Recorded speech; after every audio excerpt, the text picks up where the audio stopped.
Welcome to the ISF Podcast from the Information Security Forum. The ISF Podcast is hosted by ISF CEO Steve Durbin, and every episode he brings listeners features timely conversations, practical insights, and resources for global cybersecurity professionals. I'm producer Tavia Gilbert. In this second installment of our two-part interview with author and former Chief Business Officer of Google X, Gawdat, Mo and Steve talk about balancing a culture of innovation with a culture of security, as well as new ways to think about risk within the current threat landscape. Now, Mo, you were the Chief Business Officer at Google X, Google's moonshot factory of innovation. Tell us a little bit about what you learned about innovation. It's quite interesting when you think about it, that we are born innovative. Did you notice that? I mean, you look at kids, and you don't really have to give them a very sophisticated Lego or whatever. You just can give them two pieces of wood and a sticky tape or whatever. And they'll play with it. And they'll do something with it. Yeah? They'll invent something with it. Right. And it will, in their minds, look like a fancy sports car, and they'll play with it. Right? It seems to me that we were born innovative. We were born creative. We were born, interestingly, playful. And playful is sort of dropping the rules so that you can think of the non-conventional. Okay? And then we go to school, and then we go to work, and then we are expected to comply. We're expected to fit in and say the things that others say and do the things that others do. And that's when innovation goes away. And we found at Google, and I think at Google X, which was like sort of the magnification of that if you allowed people the freedom and the safety to just come up with ideas and try to have passions and live true to those passions, interestingly, innovation goes through the roof. Right. The challenge with that is that it comes with a lot of waste, because innovation is a very chaotic process. Okay? And so the moonshot factory idea, which we worked on very early in the years of Google X, was to say that the beginning of innovation, at the very early inception, the cost of chaos is not that high. Right? So, I mean, we're talking Google scale here, but if you have a couple of engineers that come in with an idea and they ask for a $50,000 budget to try it, in the bigger scheme of things for Google, that's not a big deal, right? The problem is if you wait 2 years after that, that little unit becomes 200 engineers and several $1 million of budget, and now we're really, really bleeding. Right. Okay? And so the idea of the process of predictable innovation, as I call it, is to be able to allow chaos and freedom at the beginning to get brilliant ideas flowing, and then narrow down as you go down the expense, the cost path, okay? So that only the ideas that have rigor in them would live and continue, okay? And by doing that, you've married the two worlds, the world of the child that wanted to innovate and be creative and playful and so on, and the world of the responsible professional that now wants to deliver results. And interestingly, if you follow that process, you see that there are certain guidelines that are needed. One is to protect the child. So you have to find a way to sort of shield the child from the bureaucracy of the organization.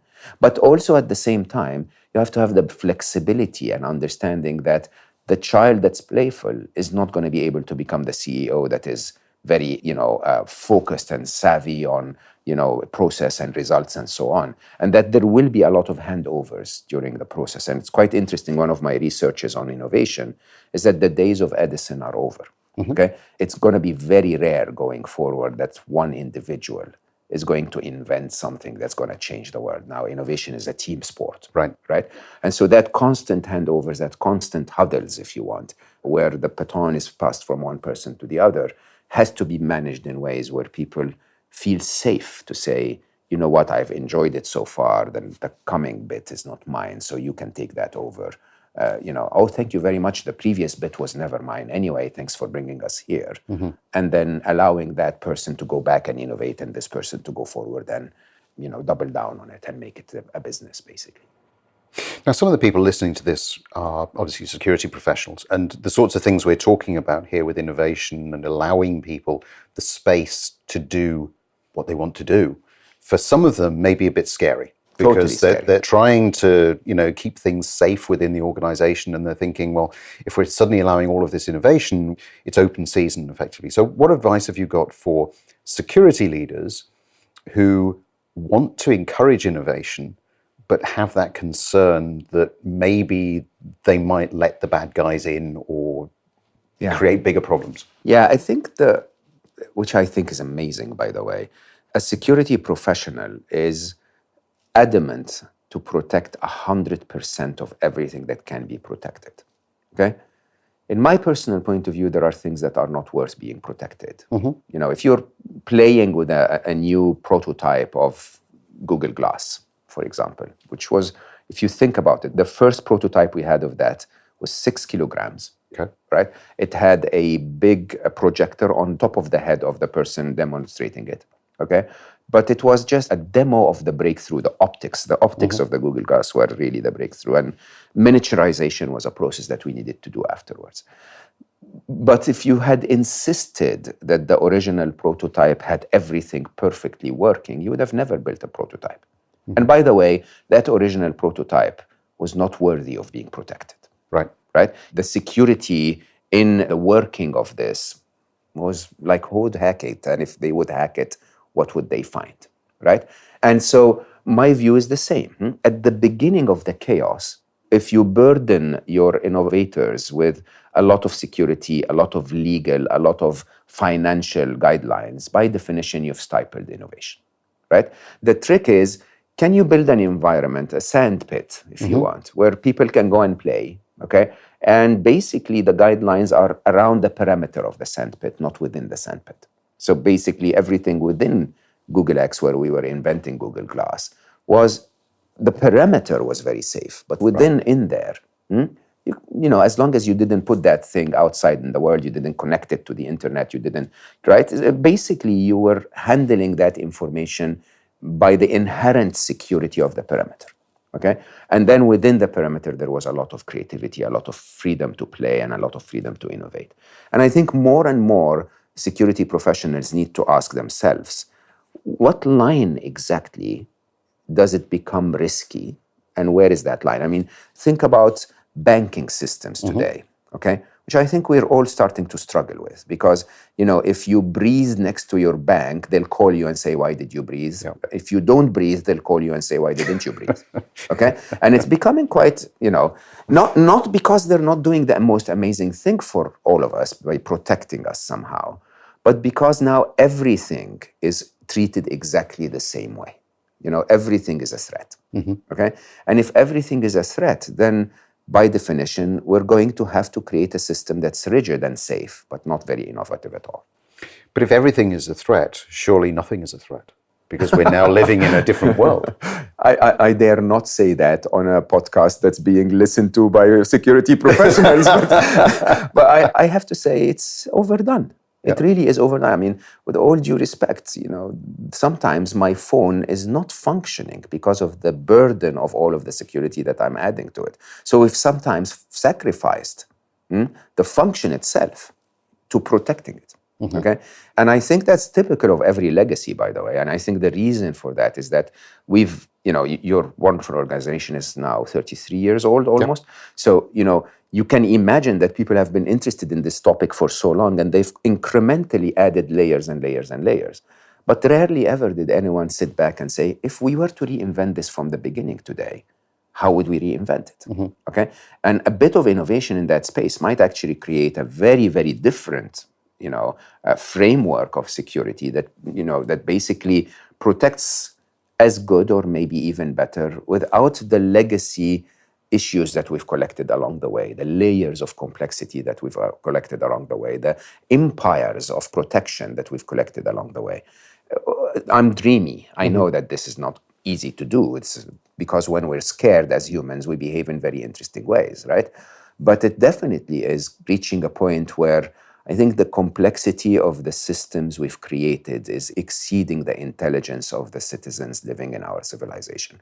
It's becoming almost impossible to navigate all of those multiple layers that are, sometimes not compatible, sometimes not designed by the same engineer. And I think the only one that is becoming able to navigate them is the hacker himself. most of us normal humans, it's becoming, I'm very grateful for the protection, but definitely it's taxing on the experience. You mentioned this concept of sandpit, effectively, the perimeter. Some people listening to this may well think to themselves, well, I get that, understand how we could do that in the old world where we had everybody coming into an office environment and I could protect it.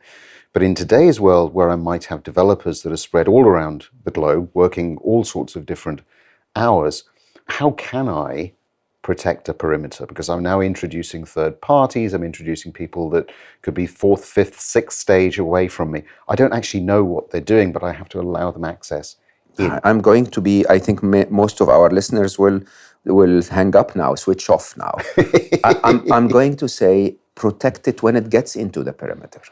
Okay. Like, honestly, what's the risk of a developer writing 10 lines of code and those 10 lines of code being copied if those 10 lines of code are not really related at all to the rest of the business, right? When they are part of the rest of the code, they become valuable on their own 10 lines of code, honestly, okay? And I think the whole idea for me is, when is the point where agility is more valuable than protection? Mm-hmm. Okay, if I'm holding this glass and this glass is crystal made in 1942 by the most amazing crystal maker, then we protect it. But if this was a plastic cup or a paper cup that, I have a bit of coffee in and is eventually going to be disposable anyway, why should I protect it at all? Mm-hmm. Okay, and I think the game here is, as I said, is the obsession of 100% protection does not draw a line at all of what matters and what doesn't, right? One of the examples I always gave to my banker, I said, what if I was willing to lose 100 pounds and ask you not to call me if I lose 100 pounds, right? What if my protection on my credit card is my choice, okay? Mm-hmm. What if I was able to tell the world, hey, by the way, I don't mind if you moved 100 pounds from my account. Protect my account really, really, really solid. Move 100 pounds to a credit card that has 100 pounds limit on it. And if someone hacks it, I'm fine. Yep. Okay, I'm willing to take that risk if it means convenience to me, right? And once again, it sounds crazy. Like, why would you lose 100 pounds? Because there is a line of complexity beyond which I don't want to live. Okay, and the trick here is, can we ask ourselves that question repeatedly? Can we say to ourselves, hey, by the way, it's fine if the developer, I do that all the time. I write, for example, all the time, and I write on aeroplanes a lot. And sometimes I lose a bit of what I wrote. I write a page and I forget to save it properly and it's gone, right? Yeah. It's a page. Okay. I could, however, develop a very comprehensive system that has a satellite connection while I'm on the aeroplane and connects and uploads and backs up every 16 minutes and pay $1 million for it to save a page. Mm-hmm. Or I can tell myself, by the way, part of being a writer is that a page will be lost every now and then. And I know this will make a lot of people think I'm crazy, but I definitely think the hyper complexity of our world today is getting us to a point where we're hindering a lot of progress. And that's not, by the way, not information security only. I think that's legal guidelines and protection. It's, financial guidelines and protection. It's everyone, everyone now has a view. Like, I was coming here to Manchester. I arrived in Bucharest and I was going from Bucharest to Manchester and from Manchester to Dubai. And the passport control officer in Manchester, while on entry, said, but do you have the visa to get into Dubai? And I wanted to say, that's none of your business, right? You need to know if I have the visa to get out of your country into the UK, right? But now everyone has a view. And everyone says, oh, but I don't know. There must be a system somewhere that said, if this guy is lost in Manchester, he's going to do the movie The Terminal again. And, that's not good for the reputation of Bucharest Airport. So we might as well prevent it, okay? It's just adding to the complexity. I had a guest on my podcast, Rebecca Costa, a data scientist, 3 PhDs in mathematics, incredibly intelligent woman, that said exactly what I told you. There is a point at which the complexity of the system exceeds the intelligence of the citizens living in it. And I think the person that invents a simpler system that functions as effectively will really get us in a very interesting place, because that's really the reset that we need for us to be able to grow again without the incremental complexity.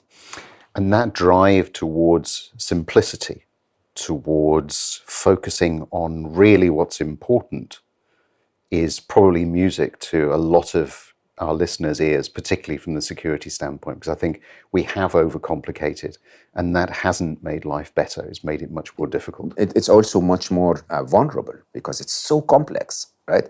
Sometimes you go like, have I, locked every door when there are 400 doors? I believe that. Yeah. It's about knowing which door to lock and which to... Yeah, maybe there needs to be one big door. Mo, it's been a pleasure talking to you. Thank you so much. Thank you very much indeed. Thanks for having me. Thanks to this week's guest, Mo Gawdat. We'll be back with a new episode in a week. In the meantime, as always, we ask that you take 10 seconds to pull up this podcast on whatever device you're listening and give us a 5-star rating. If you have a little more time, you can even write a quick review. That helps other listeners who might enjoy our content find us. And we also want to make sure to introduce you to the ISF Analyst Insight podcast, which goes in depth on the hottest topics in information security. In every episode, ISF analysts hand-select active security professionals from ISF member organizations to discuss how the implementation of ISF research is uniquely applied to their real-world context. We hope you'll listen, and of course, we'll put a link to that show in our show notes. If there's a topic or a question that you'd like us to cover in a future episode, let us know at securityforum.org, which is also where you can find our catalog of past video and podcast episodes, as well as ISF's research, practical tools, and guidance related to discussions like today's. The ISF podcast is produced by Talkbox and Tavia Gilbert, with music by Alexander Filipiak, senior producer Katie Flood, mix and master by Kayla Elrod. Thanks for listening.